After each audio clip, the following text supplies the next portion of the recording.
What if I told you that for the last 100 years or so, we've been looking at productivity all wrong? That this whole idea of squeezing more work out of every single minute isn't just outdated, it's actually the problem. Let's dig into a much smarter way to work. But first, a quick question for you. Think about your day. Your phone is buzzing, notifications are popping up, you're getting pulled in a million directions. Seriously, how far would you actually go to get your focus back? Now, you might think, oh, I'll turn off my phone or I'll use a focus app, but one American blogger, well, his solution was on a whole other level. I am not kidding. This guy, Manish Sethi, was so fed up with himself wasting time on social media that he literally hired a woman to sit next to him, and her only job, to slap him in the face every single time he got distracted. And here is the absolutely wild part. It worked. I mean, it really worked. His productivity shot up by an incredible 98%. Now look, we can't all go out and hire someone to slap us, but this story proves a really important point. Our mental environment is, well, it's everything. To really understand why we need a new way of thinking, we have to go back in time, back to where our whole obsession with productivity started, the factory floor. So picture this.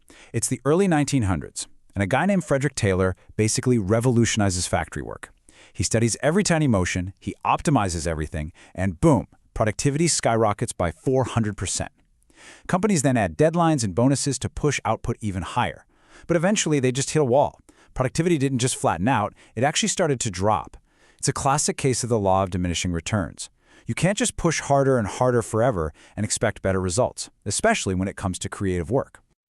Yeah, that old factory model, it just doesn't work for the kind of knowledge-based, creative work most of us do today. We need a totally fundamental shift in how we think about this stuff. Just ask author David Kadavi. He learned this the really hard way.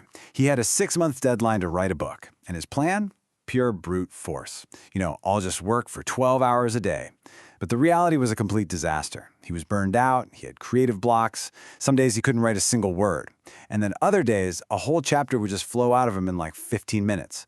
This huge gap between effort and results sent him on a 10-year journey to figure out what was really going on. And the answer he came up with is mind management. At its core, the idea is really simple. Stop managing your clock. Start managing your mental energy. It's all about understanding what state your brain is in at any given moment, and then, this is the key, matching the right kind of task to that state. Okay, so that sounds good, but how do we actually do this? Well, the first step is to get that our brains have a natural built-in process for creating anything new. Doesn't matter if it's a book, a business plan, or just figuring out a tough problem. It all kicks off with preparation. This is the input stage, the learning phase. Think about Stephen Covey. He apparently spent a whole decade reading before he even started writing The 7 Habits. After that comes incubation. This is where you just step away. You let your subconscious chew on all that information. The author Yuval Noah Harari literally takes a 2-month, totally disconnected retreat every year just for this. And that's what leads to illumination. That famous aha moment that always seems to strike when you're in the shower or out for a walk. And finally, you've got verification. This is where you take that brilliant idea out into the real world, test it, get feedback, and make it even better. Okay, so that's the big picture process. But what about just day-to-day? On a random Tuesday afternoon.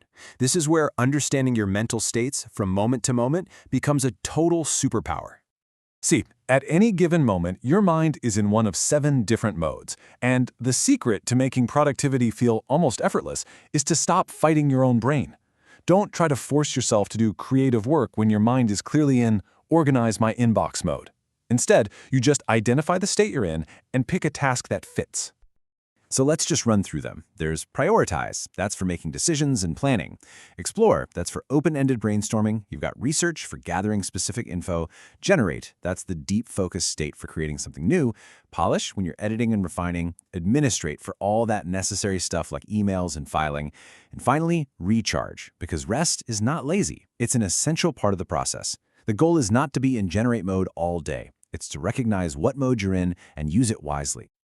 All right. Now for one last really powerful idea that ties this whole thing together. It's a little counterintuitive, I'll admit, but it can completely change how you approach your work. So let me ask you this. Does giving yourself more time automatically lead to better work? We kind of assume it does, right? A big project must need a long deadline. But what if that's completely wrong? Well, check out this experiment by Professor Dan Ariely at Duke. He gave one group of students 50 hours to do an assignment. A whole bunch of them failed to even finish it. Then he gave a second group the exact same assignment, but only gave them 20 hours. The result? Every single student finished, and the quality of their work was actually higher. How is that even possible? Well, it's a perfect example of something called Parkinson's law. And the law basically says that work expands to fill the time you give it. When those students had 50 hours, there was no urgency. They procrastinated. But with only 20 hours, their minds became incredibly focused. That tight deadline basically forced them into the right mental state to get the job done. So the big takeaway here is pretty clear. Stop managing the clock and start managing your mind. Understand your creative cycles, match your tasks to your mental state, and use tight deadlines as a powerful tool. So I'll just leave you with this question. What's that one important task that you've given yourself way too much time to complete?